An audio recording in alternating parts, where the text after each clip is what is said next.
ଅମୃତ ବଚନ। ବାବା ସାହେବ ଆପ୍ତେ କହିଛନ୍ତି, ଯୁଗ ଯୁଗରୁ ଉଦିତ ହୋଇଥିବା ମହାପୁରୁଷମାନଙ୍କ ମଧ୍ୟରୁ ଡକ୍ଟରଜୀ ଅନ୍ୟତମ। ତାଙ୍କ ଉପରେ ପୂର୍ବଜମାନଙ୍କର ପୁଣ୍ୟଫଳ ପ୍ରକଟିତ ହେଉଥିଲା।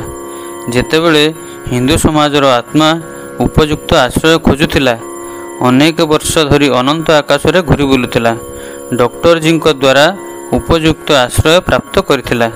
ସମାଜ ଈର୍ଷା ବିରୋଧ ଭାଷଣ ଷଡ଼ଯନ୍ତ୍ରର କୌଣସି କଥାକୁ ଭ୍ରୂକ୍ଷେପ ନ କରି ନିଜର ପୁରୁଷାର୍ଥର ସହାୟତାରେ ହିନ୍ଦୁ ରାଷ୍ଟ୍ରର ଭାଗ୍ୟ ବିଧାତା ବନିଗଲେ।